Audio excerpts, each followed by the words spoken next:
प्रगट भए गुरु तेग बहादुर सगल सेस पे टापी चादर। सतलुज टीवी देख रहे दर्शकों का निੱਘਾ स्वागत है। मैं जसनीत सिंह हाजिर हाँ सिख इतिहास ਦੀਆਂ ਝਲਕਾਂ प्रोग्राम लैके। ਅਸੀਂ ਅੱਜ मौजूद हाँ सेंट्रल दिल्ली ਦੇ ਵਿੱਚ गुरुद्वारा रकाबगंज साहब ਦੇ ਵਿੱਚ, ਜਿੱਥੇ ਤੁਹਾਨੂੰ ਅਸੀਂ ਅੱਜ ਦਰਸ਼ਨ ਕਰਾਵਾਂਗੇ ਗੁਰਦੁਆਰਾ ਸਾਹਿਬ ਦੇ। ਤੇ ਅੱਜ ਇੱਥੇ ਗੁਰਦੁਆਰਾ ਦੇ ਇਤਿਹਾਸ ਬਾਰੇ ਜਾਣੂ ਕਰਾਵਾਂਗੇ, ਕਿਵੇਂ ਭਾਈ ਲੱਖੀ ਸ਼ਾਹ ਵਣਜਾਰਾ ਵੱਲੋਂ ਗੁਰੂ ਤੇਗ ਬਹਾਦਰ ਸਾਹਿਬ ਦੀ ਸ਼ਹਾਦਤ ਤੋਂ ਬਾਅਦ ਇੱਥੇ ਉਹਨਾਂ ਦਾ ਤੜ ਲਿਆ ਕੇ ਸੰਸਕਾਰ ਕੀਤਾ ਗਿਆ। ਤੇ ਤੁਹਾਨੂੰ ਗੁਰਦੁਆਰਾ ਸਾਹਿਬ ਦੇ ਦਰਸ਼ਨ ਕਰਾਵਾਂਗੇ ਤੇ ਇਤਿਹਾਸ ਨਾਲ ਜਾਣੂ ਕਰਾਵਾਂਗੇ।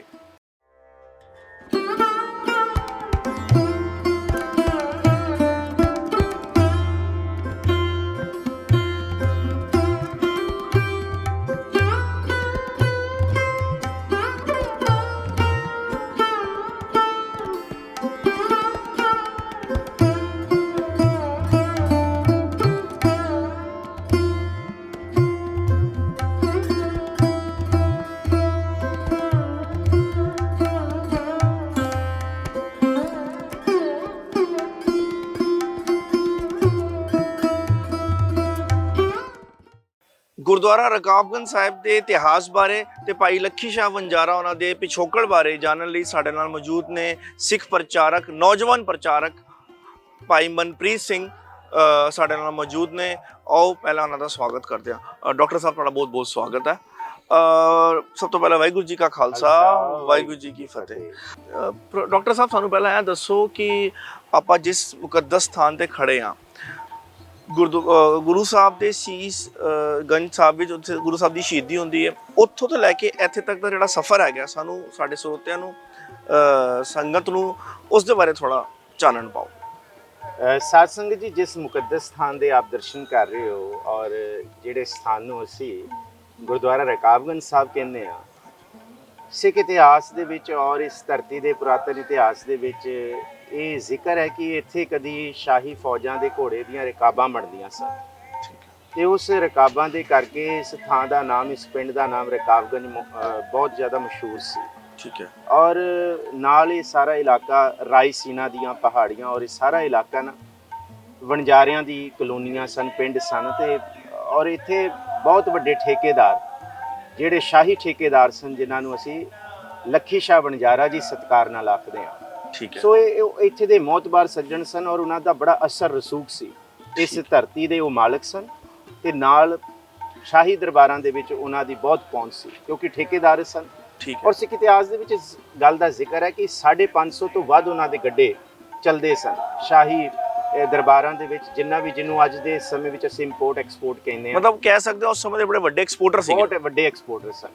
ਜਿਹੜਾ ਤੁਸੀਂ ਸਵਾਲ ਕੀਤਾ ਕਿ ਉਹ ਸਫ਼ਰ ਅਸੀਂ ਕਿਸ ਰੂਪ ਦੇ ਵਿੱਚ ਬਿਆਨ ਕਰ ਸਕਦੇ ਹਾਂ ਕਿ ਜਦ ਗੁਰੂ ਤੇਗ ਬਹਾਦਰ ਸਾਹਿਬ ਜੀ ਦਾ ਧੜ ਸੀਸਗੰਜ ਸਾਹਿਬ, ਜਿਹੜਾ ਇੱਥੋਂ 9 ਮੀਲ ਦੀ ਦੂਰੀ ਤੇ ਹੈ, ਉੱਥੋਂ ਗੁਰੂ ਤੇਗ ਬਹਾਦਰ ਸਾਹਿਬ ਦਾ ਧੜ ਇੱਥੇ ਕਿਵੇਂ ਆਇਆ? ਹਾਂਜੀ।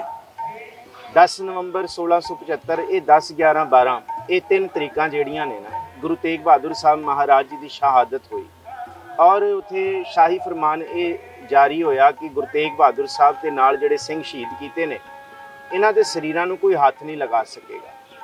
ਔਰ ਇਹ ਡਰਾਵਾ ਵੀ ਦਿੱਤਾ ਗਿਆ ਗੁਰੂ ਤੇਗ ਬਹਾਦਰ ਸਾਹਿਬ ਨੂੰ। ਪਹਿਲਾਂ ਸਿੰਘਾਂ ਦੀ ਸ਼ਹਾਦਤ ਕੀਤੀ ਗਈ, ਭਾਈ ਮਤੀ ਦਾਸ, ਭਾਈ ਸਤੀ ਦਾਸ, ਭਾਈ ਦਿਆਲਾ ਜੀ। ਉਹਨਾਂ ਤੋਂ ਬਾਅਦ ਗੁਰੂ ਤੇਗ ਬਹਾਦਰ ਸਾਹਿਬ ਮਹਾਰਾਜ ਜੀ ਨੂੰ ਸ਼ਹੀਦ ਕੀਤਾ ਗਿਆ। ਔਰ ਗੁਰੂ ਤੇਗ ਬਹਾਦਰ ਸਾਹਿਬ ਜੀ ਨੇ ਔਰੰਗਜ਼ੇਬ ਵੱਲ ਇਸ਼ਾਰਾ ਕਰਕੇ ਕਿਹਾ ਕਿ ਮੈਨੂੰ ਕੀ ਡਰਾਏਂਗਾ ਤੂੰ ਤੇਗ ਤੋਂ, ਕਿਉਂਕਿ ਮੇਰਾ ਨਾਮ ਤੇਗ ਬਹਾਦਰ ਹੈ। ਮੈਂ ਵੀ ਤੇਗ ਹਾਂ ਤੇ ਕੱਢ ਲੈ ਤੇਗ ਤੂੰ ਵੀ, ਪਰਖ ਲੈ ਇੱਕ ਨਹੀਂ 100 ਤੇਗਾਂ। ਮੈਨੂੰ ਲਕਬ ਤੇਗ ਬਹਾਦਰੀ ਦਾ ਮੇਰੇ ਸਾਹਮਣੇ ਨਹੀਂ ਸਕਦੀਆਂ ਹੋ ਤੇਗਾਂ। ਮੈਂ ਤਾਂ ਜੰਮਦਿਆਂ ਤੇਗਾਂ ਦੀ ਛਾਂ ਮਾਣੀ, ਜਦੋਂ ਦੇਖੀ ਆਪਣੇ ਪਿਤਾ ਦੀਆਂ 2 ਤੇਗਾਂ। ਉਹ ਦੇਖੀ ਮੇਰੇ ਪਿਤਾ ਦੀ ਅਣਖ ਬਹਾਦਰੀ ਤੇ ਪਰਖਦਾ ਰਿਹਾ ਤੇਰਾ ਪਿਓ ਤੇਗਾਂ। ਉਹ ਦੇਖੀ ਆਉਂਦੇ ਜਹਾਨ ਅੰਦਰ ਮੇਰੇ ਪੁੱਤਰ ਨੇ ਵਾਉਣੀਆਂ ਉਹ ਤੇਗਾਂ। ਉਹਦੀ ਤੇਗ ਵਿੱਚੋਂ ਜਿਹੜੀ ਤੇਗ ਨਿਕਲੂ, ਲੱਖਾਂ ਲੈਣਗੀਆਂ ਤੇਰੀਆਂ ਖੋ ਤੇਗਾਂ। ਸੋ ਗੁਰੂ ਤੇਗ ਬਹਾਦਰ ਸਾਹਿਬ ਦੀ ਸ਼ਹਾਦਤ ਧਰਮ ਦੀ ਆਜ਼ਾਦੀ ਦੇ ਲਈ ਸ਼ਹਾਦਤ ਹੈ। ਤੇ ਉੱਥੇ ਉਸ ਵੇਲੇ ਕਸ਼ਮੀਰੀ ਪੰਡਤ ਆਏ, ਜੇ ਮੁਸਲਮਾਨ ਵੀ ਆਉਂਦੇ, ਸੁੰਨੀ ਮੁਸਲਮਾਨਾਂ ਤੋਂ ਪਰੇਸ਼ਾਨ ਜੇ ਸ਼ੀਆ ਵੀ ਆਉਂਦੇ, ਤੇ ਗੁਰੂ ਤੇਗ ਬਹਾਦਰ ਸਾਹਿਬ ਉਹਨਾਂ ਦੇ ਧਰਮ ਨੂੰ ਵੀ ਬਚਾਉਣ ਲਈ ਸ਼ਹਾਦਤ ਦਾ ਜਾਮ ਪੀਣ ਵਾਸਤੇ ਤੁਰ ਪੈਂਦੇ। ਤਾਂ ਹੀ ਅਸੀਂ ਉਹਨਾਂ ਨੂੰ ਸ੍ਰਿਸ਼ਟੀ ਦੀ ਚਾਦਰ ਕਹਿੰਦੇ ਆ, ਧਰਮ ਦੀ ਚਾਦਰ ਕਹਿੰਦੇ ਆ, ਨਾ ਕਿ ਕਿਸੇ ਪਾਰਟਿਕੂਲਰ ਰਿਲੀਜਨ ਵਾਸਤੇ। ਬਿਲਕੁਲ ਠੀਕ ਪਰ ਇਹ ਹੈ ਕਿ ਉਸ ਵੇਲੇ ਉੱਥੇ ਕਸ਼ਮੀਰੀ ਪੰਡਤ ਆਏ, ਗੁਰੂ ਤੇਗ ਬਹਾਦਰ ਸਾਹਿਬ ਮਹਾਰਾਜ ਜੀ ਨੇ ਉਹਨਾਂ ਦੀ ਬਾਂਹ ਫੜੀ ਤੇ ਇਹ ਕਿਹਾ, ਜਾਓ ਬੱਚਿਓ ਘਰ ਜਾਓ, ਸਿਰ ਦੇ ਕੇ 7 ਬਚਾਵਾਂਗਾ ਮੈਂ। ਇਸ ਬੁਝਰੇ ਭਾਰਤ ਦੇਸ਼ ਦੇ ਦੀਵੇ ਅੰਦਰ ਤੇਲ ਆਪਣੇ ਲਹੂ ਦਾ ਪਾਵਾਂਗਾ ਮੈਂ, ਪਾਇਆ ਤੇਲ ਦੇਸ਼ ਦੀਆਂ ਜੜ੍ਹਾਂ ਵਿੱਚ, ਤਾਈਓ ਅੱਜ ਭਾਰਤ ਵਰਸ਼ ਦਾ ਬਾਗ ਫਲ ਰਿਹਾ ਹੈ। ਅੱਜ ਵੀ ਹਿੰਦੂ ਮੰਦਿਰਾਂ ਦੇ ਦੀਵਿਆਂ ਅੰਦਰ ਲਹੂ ਗੁਰੂ ਤੇਗ ਬਹਾਦਰ ਸਾਹਿਬ ਦਾ ਬਲ ਰਿਹਾ। ਸਤਿਗੁਰੂ ਗੁਰੂ ਤੇਗ ਬਹਾਦਰ ਸਾਹਿਬ ਮਹਾਰਾਜ ਜੀ ਦੇ ਜਿਸ ਵੇਲੇ ਪਾਵਨ ਸਰੀਰ ਦੇ ਉੱਤੇ ਤਸ਼ੱਦਦ ਕੀਤੇ ਗਏ, ਮਹਾਰਾਜ ਜੀ ਨੂੰ ਸ਼ਹੀਦ ਕੀਤਾ ਗਿਆ, ਸੀਸ ਵੱਖਰਾ ਤੇ ਧੜ ਵੱਖਰਾ, ਔਰ ਉਸ ਵੇਲੇ ਹਰ ਇਤਿਹਾਸਕਾਰ ਕਹਿੰਦਾ ਹੈ, ਹਰ ਲਿਖਾਰੀ ਕਹਿੰਦਾ ਹੈ, ਜੇ ਤੁਸੀਂ ਅੱਜ ਦਿੱਲੀ ਦੇ ਇਤਿਹਾਸ ਦੀਆਂ ਕਿਤਾਬਾਂ ਚੱਕੋ ਔਰ ਜਾਂ ਡਾਕਟਰ ਤਰਲੋਚਨ ਸਿੰਘ ਨੂੰ ਪੜ੍ਹੋ ਜਾਂ ਹੋਰ ਜਿੰਨੇ ਇਤਿਹਾਸਕਾਰ ਪੜ੍ਹੋ, ਗੰਡਾ ਸਿੰਘ ਪੜ੍ਹੋ, ਉਸ ਵੇਲੇ ਹਨੇਰੀ ਆਈ, ਕੱਲੇ ਕਾਲੇ ਬੱਦਲ ਛਾ ਗਏ ਔਰ ਮਿੱਟੀ ਧੂੜ ਉੱਡ ਪਈ, ਕਿਉਂਕਿ ਕੁਦਰਤ ਨੇ ਵੀ ਇਸ ਗੱਲ ਨੂੰ ਨਾ ਬਰਦਾਸ਼ਤ ਕੀਤਾ ਕਿ ਇਹ ਕਹਿਰ ਹੋਇਆ ਇਸ ਧਰਤੀ ਦੇ ਉੱਤੇ, ਕਿ ਇੰਨੀ ਬੰਦਗੀ ਵਾਲਾ ਲਹੂ ਡੁੱਲ ਪਿਆ।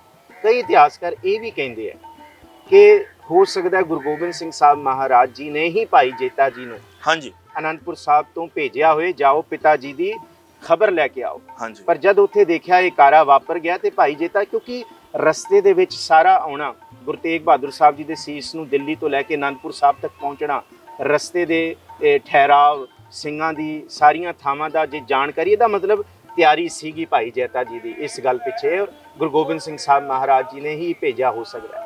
ਤੇ ਨਾਲ ਜਿਹੜੇ ਇੱਥੇ ਲੱਖੀ ਸ਼ਾਹ ਬਣਜਾਰਾ ਸਨ, ਕਿਉਂਕਿ ਉਹ ਸਖਤ ਪਹਿਰਾ ਲੱਗ ਗਿਆ ਸੀ, ਕਿਸੇ ਨੂੰ ਇਹ ਸੀ ਕਿ ਕੋਈ ਹੱਥ ਨਹੀਂ ਲਾ ਸਕਦਾ, ਔਰ ਇਹ ਵੀ ਕਿਹਾ ਗਿਆ ਕਿ 4 ਟੁਕੜੇ ਕਰਕੇ ਗੁਰੂ ਤੇਗ ਬਹਾਦਰ ਸਾਹਿਬ ਜੀ ਦੇ ਸਰੀਰ ਦੇ ਚਾਰੋਂ ਦਿਸ਼ਾਵਾਂ ਵਿੱਚ, ਦਿੱਲੀ ਦੇ ਜਿਹੜੇ 4 ਗੇਟ ਹੈਗੇ, ਚਾਰਾਂ ਚ ਲਟਕਾਓ, ਤਾਂ ਕਿ ਦਹਿਸ਼ਤ ਦਾ ਮਾਹੌਲ ਬਣੇ ਕਿ ਅੱਜ ਤੋਂ ਬਾਅਦ ਕੋਈ ਸਾਡੀ ਸਲਤਨਤ ਦੇ ਖਿਲਾਫ ਆਵਾਜ਼ ਨਾ ਚੱਕ ਸਕੇ।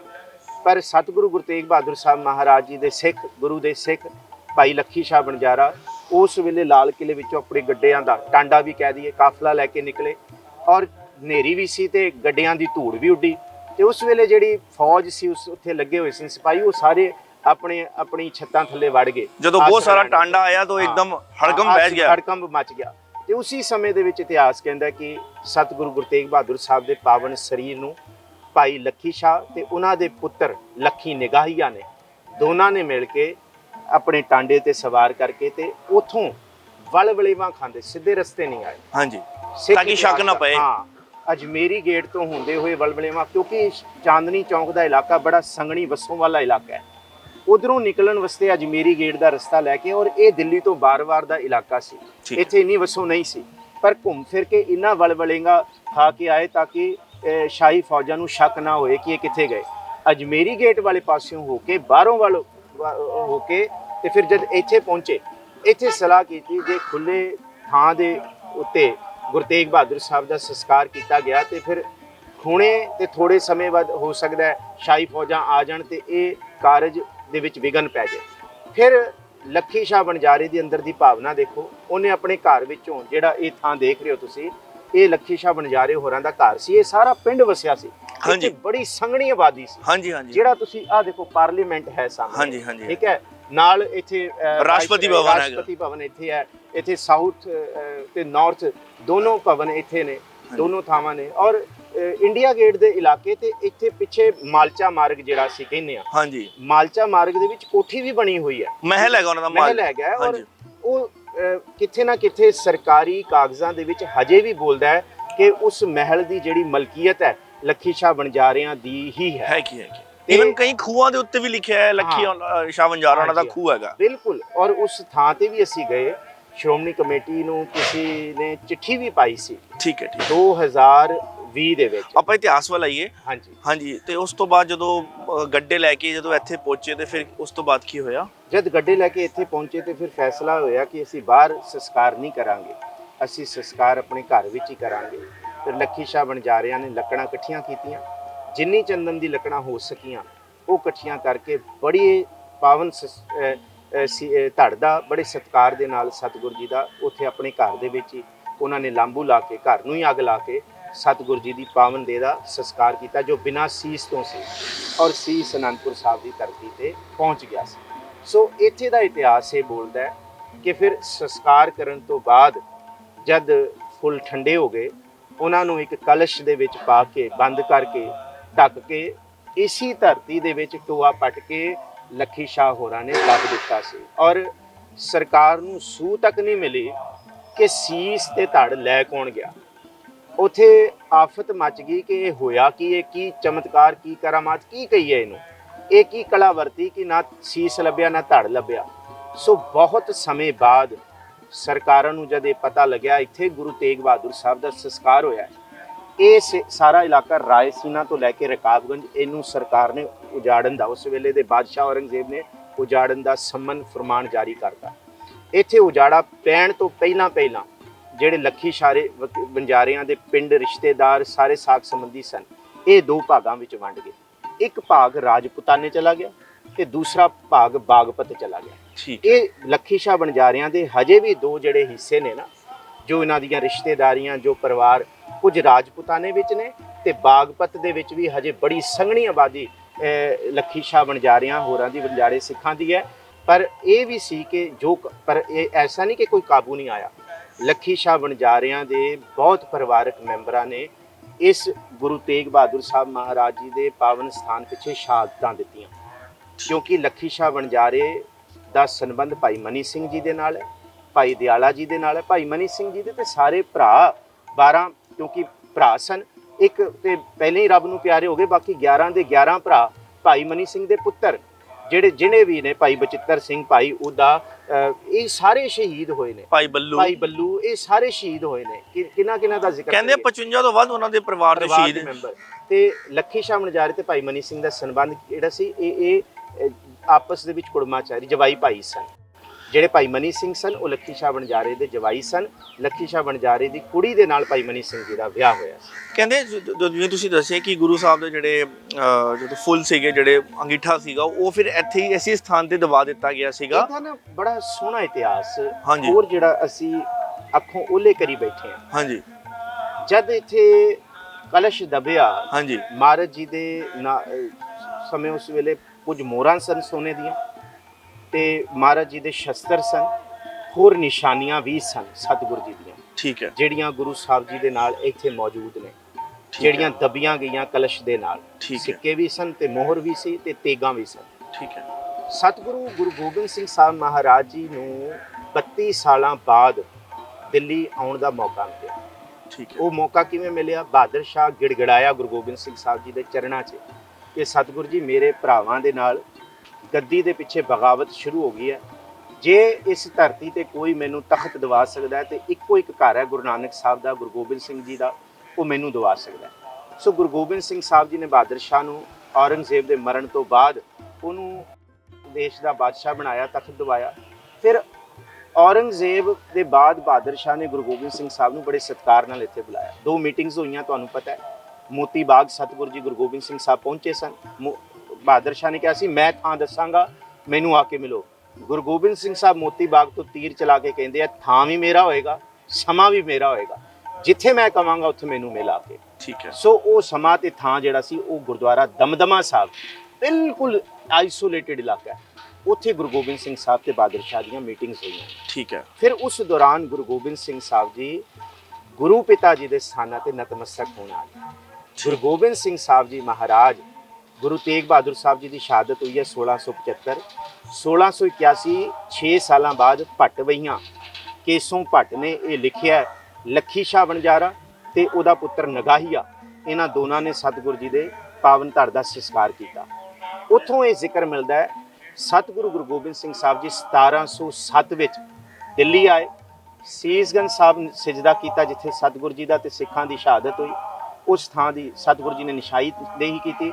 ਫਿਰ ਗੁਰੂ ਗੋਬਿੰਦ ਸਿੰਘ ਸਾਹਿਬ ਜੀ ਇਸ ਥਾਂ ਤੇ ਆਏ। ਫਿਰ ਇੱਥੇ ਉਹਨਾਂ ਨੇ ਨਿਸ਼ਾਨਦੇਹੀ ਕੀਤੀ ਹੈ। ਇੱਥੇ ਸਤਿਗੁਰੂ ਜੀ ਨੇ, ਕਿਉਂਕਿ ਇਹ ਸਾਰਾ ਥੇ ਸੀ, ਇੱਥੇ ਇਮਾਰਤਾਂ ਢਹੀਆਂ ਹੋਈਆਂ ਸਨ, ਬਿਲਕੁਲ ਉਜਾੜਾ ਸੀ ਉਸ ਵੇਲੇ। ਠੀਕ ਹੈ। ਗੁਰੂ ਗੋਬਿੰਦ ਸਿੰਘ ਸਾਹਿਬ ਮਹਾਰਾਜ ਜੀ ਨੇ ਇੱਥੇ ਜਿਹੜੀਆਂ ਇਮਾਰਤਾਂ ਡਿੱਗੀਆਂ ਸਨ, ਆਪ ਇੱਥੇ ਫਿਰ ਪਟਵਾਇਆ ਗੁਰੂ ਗੋਬਿੰਦ ਸਿੰਘ ਸਾਹਿਬ ਜੀ ਨੇ। ਚੈੱਕ ਕੀਤਾ, ਉਹ ਗਾਗਰ ਦਿਸੀ, ਉਹ ਕਲਸ਼ ਦਿਸਿਆ। ਸਤਿਗੁਰੂ ਜੀ ਨੇ ਕਿਹਾ, ਬਸ ਮੋਹਰਾਂ ਦਿਸੀਆਂ, ਮੋਹਰਾਂ ਵੀ ਨਿਕਲੀਆਂ, ਸ਼ਸਤਰ ਵੀ ਨਿਕਲੇ। ਸਤਿਗੁਰੂ ਜੀ ਨੇ ਬਚਨ ਕੀਤਾ ਕਿ ਆਉਣ ਵਾਲੇ ਸਮੇਂ ਦੇ ਵਿੱਚ ਇੱਥੇ ਬੜੇ ਸੋਹਣੇ ਸਥਾਨ ਬਣਨਗੇ ਔਰ ਇਹ ਸਥਾਨ ਦੁਨੀਆ ਦੇ ਲੋਕ ਆ ਕੇ ਸਜਦਾ ਕਰਨਗੇ, ਪਿਤਾ ਗੁਰੂ ਦਾ ਸਥਾਨ ਹੈ। ਉੱਥੇ ਫਿਰ ਇੱਥੇ ਹੀ ਲੱਖੀ ਸ਼ਾਹ ਬੰਜਾਰੇ ਦੇ ਪਰਿਵਾਰ ਦਾ ਇੱਕ ਸਿਆਣਾ ਸੀ, ਕੋਈ ਬੰਜਾਰਾ ਸਿੱਖ। ਠੀਕ ਹੈ। ਉਹਨੂੰ ਸਤਿਗੁਰੂ ਜੀ ਸੇਵਾ ਦੇ ਕੇ ਗਏ ਸਨ। ਉਹਨੇ ਇਮਾਰਤ ਬਣਾਉਣੀ ਸ਼ੁਰੂ ਕੀਤੀ ਸੀ। ਛੋਟੀ ਇਮਾਰਤ ਇੱਥੇ ਗੁਰੂ ਗੋਬਿੰਦ ਸਿੰਘ ਸਾਹਿਬ ਜੀ ਦੇ ਸਮੇਂ ਬਣਾਈ ਗਈ। ਫਿਰ 1783 ਦਾ ਸਮਾਂ ਆਇਆ। ਠੀਕ ਹੈ। ਜਦ ਬਾਬਾ ਬਗੇਲ ਸਿੰਘ ਜੀ, ਠੀਕ ਹੈ, ਬਾਬਾ ਜੱਸਾ ਸਿੰਘ ਰਾਮਗੜੀਆ, ਜਦ ਇਹਨਾਂ ਨੇ ਦਿੱਲੀ ਫਤਿਹ ਕੀਤੀ ਤੇ ਸ਼ਾਹ ਆਲਮ ਉਹਨ ਗਿੜਗੜਾਇਆ, ਕਹਿੰਦਾ ਮੈਨੂੰ ਲਾਲ ਕਿਲੇ ਦੇ ਅੰਦਰ ਦਾ ਰਾਜ ਦੇ ਦਿਓ, ਬਾਹਰ ਜਿੰਨਾ ਮਰਜ਼ੀ ਲੈ ਲਓ। ਤੇ ਸਿੱਖਾਂ ਨੇ ਕਿਹਾ ਸਾਡੇ ਰਾਜ ਤੇ ਜੁੱਤੀ ਪੈਰ ਦੀ ਜੁੱਤੀ ਦੇ ਬਰਾਬਰ ਨੇ, ਦਿੱਲੀ ਮਾਰੀ ਬਿੱਲੀ ਮਾਰੀ, ਸਾਡੇ ਲਈ ਕੀ ਹੈ ਦਿੱਲੀ ਨੂੰ ਮਾਰਨਾ, ਸਾਡੇ ਲਈ ਤੇ ਏਡੀ ਸੌਖੀ ਗੱਲ ਹੈ, ਦੱਸ ਤੈਨੂੰ। ਕਹਿੰਦੇ ਬਸ, ਕਿਉਂਕਿ ਹੁਣ ਸ਼ਾਹ ਆਲਮ ਦੀ ਜਿਹੜੀ ਵੋਟੀ ਉਹ ਸਿੰਘਾਂ ਦੀ ਭੈਣ ਬਣ ਗਈ ਸੀ, ਠੀਕ ਹੈ, ਉਹ ਭੈਣ ਬਣ ਕੇ ਗਿੜਗੜਾਈ ਤੇ ਸਿੰਘ ਕਹਿੰਦੇ ਹੁਣ ਭੈਣ ਦਾ ਆਖਿਆ ਕੌਣ ਮੋੜੇ। ਕੋਈ ਅੰਦਰ ਭਾਵਨਾ ਹੈ ਸਿੱਖਾਂ ਦੇ, ਜੋ ਗੁਰੂ ਦਾ ਸਿੱਧਕ ਪਾਇਆ ਹੋਇਆ ਸਾਡੇ DNA ਵਿੱਚ ਹੈ। ਉਹਨੇ ਕਿਹਾ ਦੱਸ ਚਾਹੀਦਾ ਕੀ, ਉਹਨੇ ਕਿਹਾ ਲਾਲ ਕਿਲੇ ਦਾ ਰਾਜ ਸਾਨੂੰ ਦੇ ਦੇ, ਬਾਕੀ ਤੂੰ ਲੈ। ਫਿਰ ਬਘੇਲ ਸਿੰਘ ਨੇ ਕਿਹਾ ਨਾ ਅੰਦਰ ਦਾ ਲੈਣਾ ਨਾ ਬਾਹਰ ਦਾ ਲੈਣਾ, ਸ਼ਰਤ ਇਹ ਹੈ 10 ਗੁਰੂ ਸਾਹਿਬਾਨਾਂ ਦੇ ਇੱਥੇ ਜਿਹੜੇ ਔਰ ਗੁਰੂ ਕੇ ਸਿੰਘਾਂ ਦੇ, ਬਾਬਾ ਬੰਦਾ ਸਿੰਘ ਬਹਾਦਰ ਦੇ ਜਿਹੜੇ ਇੱਥੇ ਨਿਸ਼ਾਨਦੇਹੀ ਵਾਲੇ ਸਥਾਨ ਨੇ, ਉਹ ਸਥਾਨਾਂ ਦੀ ਉਸਾਰੀ ਕਰਾਈ ਜਾਏ। ਸੋ 10 ਸਿੱਖਾਂ ਦੇ ਜਿਹੜੇ ਇਤਿਹਾਸਿਕ ਸਥਾਨ ਨੇ, 10 ਗੁਰੂ ਸਾਹਿਬਾਨਾਂ ਦੇ ਵਿੱਚੋਂ ਕੁਝ ਗੁਰੂ ਸਾਹਿਬਾਨ ਤੇ ਸਿੱਖਾਂ ਇਤਿਹਾਸਿਕ ਸਥਾਨਾਂ ਦੇ ਸਥਾਨ ਜਿਹੜੇ 10 ਇਤਿਹਾਸਿਕ ਸਥਾਨ, ਹਾਂਜੀ ਠੀਕ ਹੈ, ਉਹਨਾਂ ਦੀ ਨਿਸ਼ਾਨਦੇਹੀ ਜਿਹੜੀ ਹੋਈ ਸੀ ਆਲਰੇਡੀ, ਉਹਨਾਂ ਨੂੰ ਕੁਝ ਨਿਸ਼ਾਨਦੇਹੀ ਹੈਗੀ ਸੀ, ਕੁਝ ਬਿਲਕੁਲ ਨਹੀਂ ਸੀ, ਉਹਨਾਂ ਦੀ ਕਰਵਾਈ। ਬਘੇਲ ਸਿੰਘ ਨੇ 6 ਮਹੀਨੇ, ਬਾਬਾ ਬਘੇਲ ਸਿੰਘ ਵਾਪਸ ਨਹੀਂ ਗਏ ਪੰਜਾਬ, 6 ਮਹੀਨੇ ਬਾਬਾ ਬਘੇਲ ਸਿੰਘ ਇੱਥੇ ਰਹੇ। ਕਿੰਨੀ ਵੱਡੀ ਬਾਬਾ ਬਘੇਲ ਸਿੰਘ ਜੀ ਦੀ ਦੇਖੋ, ਇਹ ਸਿੱਖ ਰਾਜ ਦੀ ਤਾਰੀਖਾਂ ਦੀ ਕਿੰਨੀ ਵੱਡੀ ਇਹ ਮਿਸਾਲ ਹੈ ਕਿ ਦਿੱਲੀ ਦਾ ਰਾਜ ਛੱਡ ਦਿੱਤਾ ਗੁਰੂਦੁਆਰੇ ਲੈ। ਇਤਿਹਾਸਿਕ ਸਥਾਨਾਂ ਨੂੰ ਢੂੰਡਣ ਵਾਸਤੇ ਕਿੱਥੇ ਹੈਗਾ, ਰਾਜ ਨੂੰ ਜੁੱਤੀ ਦੀ ਨੋਕ ਤੇ ਰੱਖਿਆ ਤੇ 6 ਮਹੀਨੇ ਇੱਥੇ ਰਹਿ ਕੇ, ਭਾਵੇਂ ਉਹ ਬੰਗਲਾ ਸਾਹਿਬ ਹੈ, ਰਕਾਬਗੰਜ ਸਾਹਿਬ ਹੈ, ਸੀਸਗੰਜ ਸਾਹਿਬ ਹੈ, ਦਮਦਮਾ ਸਾਹਿਬ ਹੈ, ਬਾਲਾ ਸਾਹਿਬ ਹੈ, ਨਾਨਕ ਪਿਆਊ, ਮਜਨੂ ਕਾ ਟਿੱਲਾ, ਬਾਬਾ ਬੰਦਾ ਸਿੰਘ ਬਹਾਦਰ ਦੇ ਸਥਾਨ, ਫਿਰ ਮੋਤੀ ਬਾਗ ਮਾਤਾ ਜੀ ਦੇ ਸਥਾਨ, ਇਹ ਸਾਰੇ ਸਥਾਨਾਂ ਦੀ ਫਿਰ ਉਸਾਰੀ ਕਰਾਈ ਸਿੰਘ ਜੀ ਨੇ, ਉਸਾਰੀ ਕਰਵਾਈ। ਫਿਰ ਇਹ ਸਥਾਨ ਦੀ ਉਸਾਰੀ ਜਿਹੜੀ ਹੁਣ ਤੁਸੀਂ ਇਸ ਵੇਲੇ ਦੀ ਬਿਲਡਿੰਗ ਦੇਖਦੇ ਹੋ, ਹਾਂਜੀ ਹਾਂਜੀ, 1960 ਦੇ ਵਿੱਚ ਇੱਥੇ ਭਾਈ ਹਰਨਾਮ ਸਿੰਘ ਸੂਰੀ ਹੁੰਦੇ ਸਨ, ਠੀਕ ਹੈ, ਬੜੇ ਤਗੜੇ ਸਿੱਖ ਸਨ ਦਿੱਲੀ ਦੇ, ਠੀਕ ਹੈ। ਉਹਨਾਂ ਨੇ ਸਰਕਾਰੀ ਦਰਬਾਰ ਜਾਂ ਦਿੱਲੀ ਕਮੇਟੀ ਨੂੰ, ਕਿਉਂਕਿ ਸ਼੍ਰੋਮਣੀ ਕਮੇਟੀ ਦਾ ਇਜਲਾਸ ਪਾਸ ਹੋ ਗਿਆ ਸੀ, ਸਾਰਾ ਕੁਝ ਹੋ ਗਿਆ ਸੀ, ਕਿਉਂਕਿ ਇਹਦੇ ਵਿੱਚ ਜਿਹੜਾ ਇਤਿਹਾਸ ਹੈ ਨਾ, ਇੱਕ ਬੜਾ ਕਮਾਲ ਦਾ ਇਤਿਹਾਸ ਹੋ ਰਿਹਾ, ਠੀਕ ਹੈ, ਕਿਉਂਕਿ ਇਹ ਐਵੇਂ ਨਹੀਂ ਸਿੱਖਾਂ ਦੀਆਂ ਥਾਵਾਂ ਪ੍ਰਗਟ ਹੋਈਆਂ, ਇਹਦੇ ਪਿੱਛੇ ਬਹੁਤ ਲੰਬਾ ਇਤਿਹਾਸ। 1911 ਦੇ ਵਿੱਚ ਕੈਲਕਟਾ ਤੋਂ ਉੱਠ ਕੇ ਇੱਥੇ ਰਾਜਧਾਨੀ ਬਣਾਈ ਅੰਗਰੇਜ਼ਾਂ ਨੇ, ਹਾਂਜੀ, ਵਾਇਸਰਾਏ ਹਾਊਸ ਬਣਾਇਆ ਤੇ ਕਹਿੰਦੇ ਜੀ ਇਹ ਸਿੱਧੀ ਸੜਕ ਆਣੀ ਚਾਹੀਦੀ ਵਾਇਸਰਾਏ ਹਾਊਸ ਨੂੰ, ਹਾਂਜੀ, ਤੇ ਵਿੱਚੇ ਪੈ ਰਹੀ ਸੀ ਸੀਸਗੰਜ ਸਾਹਿਬ ਜੀ ਦੀ, ਰਕਾਬਗੰਜ ਸਾਹਿਬ ਦੀ ਕੰਧ, ਠੀਕ ਹੈ। ਇਹਨਾਂ ਨੇ ਕੀ ਕੀਤਾ, ਅੰਗਰੇਜ਼ਾਂ ਨੇ ਸੋਚਿਆ ਕਿ ਇੱਥੇ ਨਾ ਕੋਈ ਸਿੱਖ ਹੈ, ਨਾ ਦੂਰ ਦੁਰਾਡੇ ਕੋਈ ਸਿੱਖਾਂ ਦੀ ਵਸੋਂ ਹੈ, ਬੜੇ ਦੂਰ ਤੱਕ ਸਿੱਖ ਵਸੇ ਹੋਏ ਨੇ, ਪੰਜਾਬ ਕਿੰਨਾ ਦੂਰ ਹੈ, ਇਹਨੂੰ ਕੀ ਪਤਾ ਲੱਗਣਾ। ਉਹਨਾਂ ਨੇ ਰਕਾਬਗੰਜ ਸਾਹਿਬ ਦੀ ਕੰਧ ਢਾਹ ਲਈ, ਅੱਛਾ, ਕੰਧ ਢਾਹ ਕੇ ਤੇ ਬਹੁਤ ਸਾਰਾ ਇਲਾਕਾ ਰਕਾਬਗੰਜ ਸਾਹਿਬ ਦੀ ਜ਼ਮੀਨ ਮਲ ਕੇ ਤੇ ਉਹਨੂੰ ਸੜਕ ਦਾ ਰੂਪ ਦੇ ਦਿੱਤਾ। 1911 ਦੇ ਵਿੱਚ ਇਹ ਫੈਸਲਾ ਹੋਇਆ, ਅੱਛਾ, ਕਿ ਬਈ ਕੰਧ ਢਾਈ ਜਾਏਗੀ।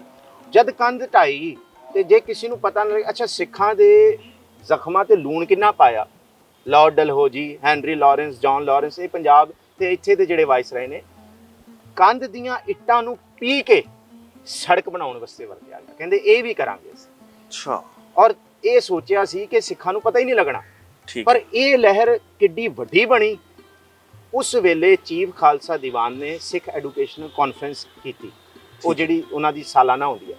ਸਿੱਖ ਐਜੂਕੇਸ਼ਨਲ ਕਾਨਫਰੰਸ ਦੇ ਵਿੱਚ ਇਹ ਗੱਲ ਚੱਕੀ ਗਈ ਕਿ ਬਈ ਸਿੱਖੋ, ਤੁਸੀਂ ਸੁੱਤੇ ਪਏ ਹੋ, ਤੁਹਾਡੇ ਇਤਿਹਾਸਿਕ ਸਥਾਨ ਦੀ ਥਾਂ ਵੀ ਮਿਲੀ ਗਈ, ਕੰਧ ਨੂੰ ਉਹਨਾਂ ਨੇ ਟੁਕੜੇ ਕਰਕੇ, ਕੰਧ ਨੂੰ ਪੀ ਕੇ ਉਹਨਾਂ ਨੇ ਸੜਕ ਵਾਸਤੇ ਵੀ ਵਰਤਿਆ, ਕਿ ਕੀ ਸਤਿਕਾਰ ਨਹੀਂ ਉਹਨਾਂ ਦਾ ਕੋਈ।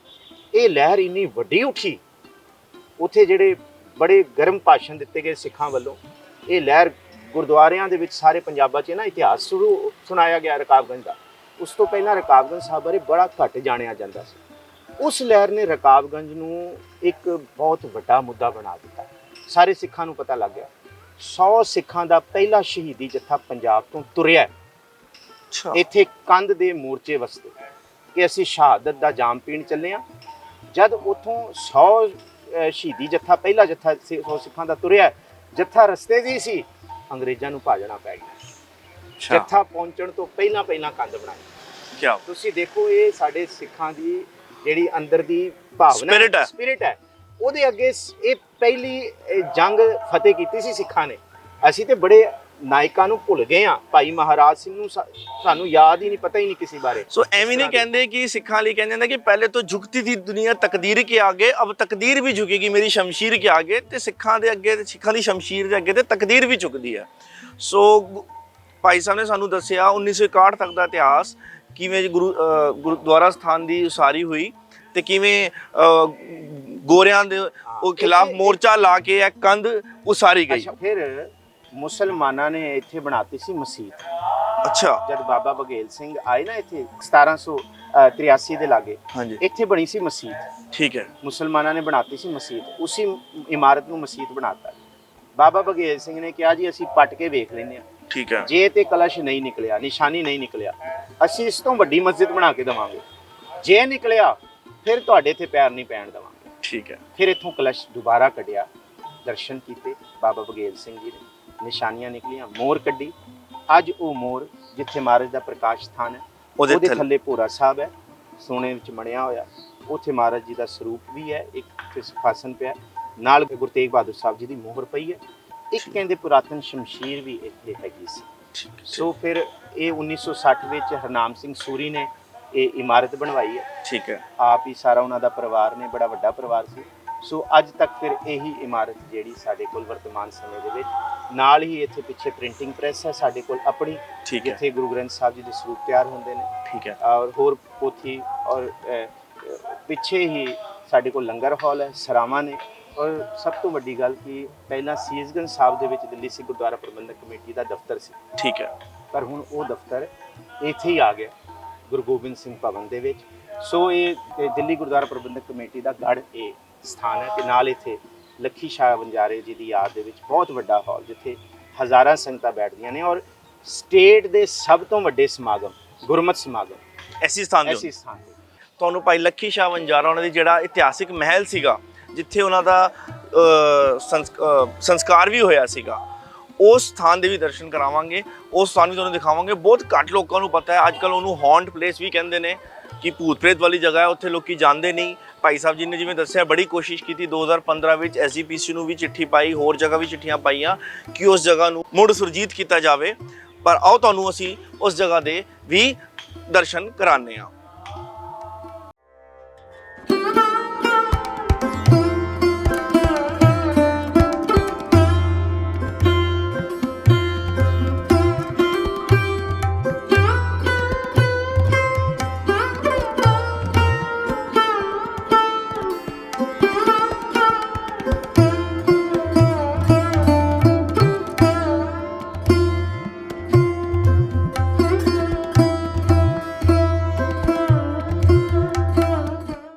ਅਸੀਂ ਇਸ ਸਮੇਂ ਖੜੇ ਹਾਂ ਮਾਲਚਾ ਮਹਿਲ ਦੇ ਵਿੱਚ, ਜੋ ਕਿ ਲੱਖੀ ਸ਼ਾਹ ਵਣਜਾਰਾ ਉਹਨਾਂ ਦੇ ਨਾਂ ਦੇ ਵੱਜਦਾ ਸੀ।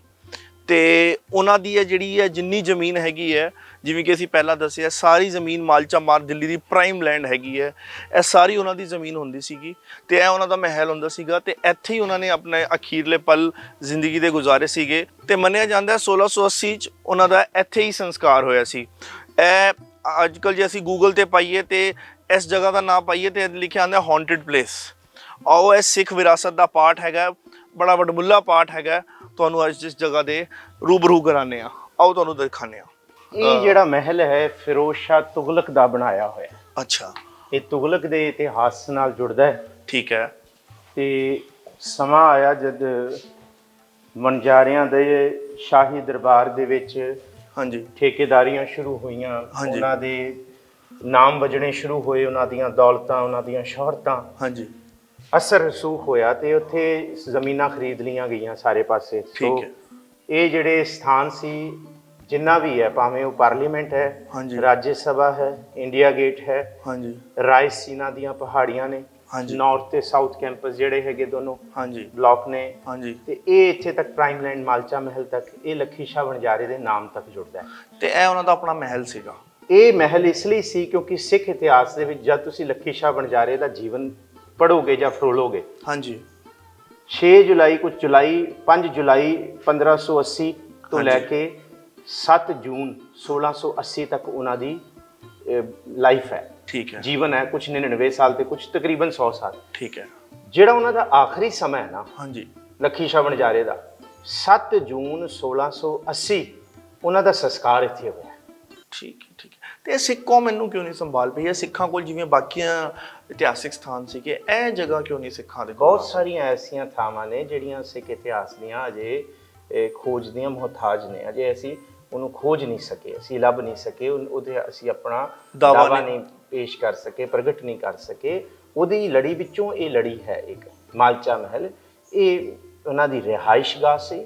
ਹੋ ਸਕਦਾ ਹੈ ਸ਼ਾਹੀ ਦਰਬਾਰ ਵੱਲੋਂ, ਔਰੰਗਜ਼ੇਬ ਵੱਲੋਂ ਉਹਨਾਂ ਨੂੰ ਇਹ ਥਾਂ ਵੀ ਦਿੱਤੀ ਗਈ ਹੋਏ। ਇਹ ਵੀ ਹੋ ਸਕਦਾ ਜਾਂ ਉਹਨਾਂ ਨੇ ਇਹ ਥਾਂ ਖਰੀਦੀ ਹੋਏ, ਦੋਨੋਂ ਗੱਲਾਂ ਹੋ ਸਕਦੀਆਂ। ਪਰ ਸੀਗੀ ਉਹਨਾਂ ਦੀ, ਸੀਗੀ ਉਹਨਾਂ ਦੀ, ਇਹ ਕਨਫਰਮ ਹੈ। ਕਾਗਜ਼ਾਂ ਵਿੱਚ ਉਹਨਾਂ ਦਾ ਨਾਮ ਹੈ, ਇੱਥੇ ਉਹਨਾਂ ਦੀ ਰਿਹਾਇਸ਼ ਸੀ, ਇੱਥੇ ਰਹਿੰਦੇ ਸੀ ਔਰ ਅੰਤਮ ਸਮਾਂ ਉਹਨਾਂ ਦਾ ਇੱਥੇ ਬਤੀਤ ਹੋਇਆ। ਔਰ ਪੁਰਾਣੇ ਸਮੇਂ ਦੇ ਵਿੱਚ ਅੱਜ ਵੀ ਪੰਜਾਬ ਦੇ ਵਿੱਚ ਕਈ ਆਪਣੀ ਜੱਦੀ ਥਾਵਾਂ ਤੇ ਹੀ ਸੰਸਕਾਰ ਕਰਦੇ ਆ ਆਪਣੇ ਬਜ਼ੁਰਗਾਂ ਦਾ। ਇਹ ਸਾਡਾ ਪੁਰਾਤਨ ਜਿਹੜਾ ਪੰਜਾਬ ਦਾ ਕਲਚਰ ਚੱਲਦਾ ਹੁੰਦਾ, ਉਹ ਕਿਤੇ ਬਾਹਰ ਨਹੀਂ। ਕੋਈ ਬਹੁਤ ਮੌਤਬਾਰ ਸੱਜਣ ਹੁੰਦੇ ਆ, ਕੋਈ ਹਸਤੀ ਹੁੰਦੀ ਹੈ, ਉਹ ਆਪਣੀ ਜ਼ਮੀਨਾਂ ਦੇ ਵਿੱਚ ਹੀ ਸੰਸਕਾਰ ਕਰਦੇ ਆ, ਕਈ ਸਮਾਧ ਬਣਾਉਂਦੇ ਆ ਕੁਛ। ਇਹਦੇ ਤੇ ਅਵਧ ਵਾਲਿਆਂ ਨੇ ਦਾਅਵਾ ਕੀਤਾ। ਫਿਰ ਭਾਰਤ ਸਰਕਾਰ ਨੇ 1985 ਅਵਧ ਦੀ ਰਾਣੀ ਨੂੰ ਇਹ ਦਿੱਤਾ ਕਿਲਾ। ਫਿਰ ਉਸ ਤੋਂ ਬਾਅਦ ਇਹ 1993 ਤੱਕ ਉਹਦੀ ਧੀ ਤੇ ਮੁੰਡੇ ਰਹੇ ਨੇ, ਉਹ ਦਾਅਵਾ ਕਰਦੇ ਰਹੇ। ਫਿਰ ਇਹ ਇੰਡੀਅਨ ਆਰਕੀਓਲੋਜੀ, ਇੰਡੀਅਨ ਗਵਰਨਮੈਂਟ ਨੇ ਆਪਣੇ ਹੀ ਕਬਜ਼ੇ ਵਿੱਚ। ਸੋ ਮੌਜੂਦਾ ਇਸ ਸਮੇਂ ਇੰਡੀਆ ਆਰਕੀਓਲੋਜੀਕਲ ਡਿਪਾਰਟਮੈਂਟ ਦੇ ਉਹਨਾਂ ਦੇ ਡਿਪਾਰਟਮੈਂਟ 'ਚ ਹੈ। ਮੈਂ ਆਇਆ ਸੀ ਅੱਜ ਤੋਂ 6 ਸਾਲ ਪਹਿਲਾਂ ਪਹਿਲੀ ਵਾਰ। ਠੀਕ ਹੈ। ਤਾਂ ਇੱਥੇ ਬਹੁਤ ਸਾਰਾ ਸਮਾਨ ਪਿਆ ਸੀ। ਅੱਛਾ। ਇੱਥੇ ਬਹੁਤ ਸਾਰੀਆਂ ਅਲਮਾਰੀਆਂ ਸੀ, ਇੱਥੇ ਬਹੁਤ ਸਾਰੀ ਕੱਪੜੇ ਸਨ, ਲੀੜੇ ਸਨ, ਫਰਨੀਚਰ ਵੀ ਸੀ। ਈਵਨ ਕਿ ਇਹਨਾਂ ਕਮਰਿਆਂ ਦੇ ਵਿੱਚ ਜਦੋਂ ਹੁਣ ਤੁਸੀਂ ਛੱਤ ਤੇ ਚੜੋਗੇ ਨਾ, ਹਾਂਜੀ, ਤੁਹਾਨੂੰ ਪਤਾ ਲੱਗ ਜਾਏਗਾ ਕਿ ਕਿਵੇਂ ਇਹ ਰਕਾਬਗੰਜ, ਰਾਇਸੀਨਾ ਇੱਕੋ ਸੀ। ਆਓ ਛੱਤ ਤੇ ਚੱਲੀਏ। ਆਓ ਛੱਤ ਤੇ। ਇਹ ਇੱਥੋਂ ਇਹ ਸਾਰਾ ਇਲਾਕਾ ਦੇਖੋ, ਬੜੇ ਸਾਰੇ ਪਿੰਡ ਨੇ। ਇਹ ਇੱਥੇ ਮਾਲਚਾ ਹੈ, ਇਹ ਮਾਲਚਾ ਮਹਿਲ ਹੈ। ਹਾਂਜੀ।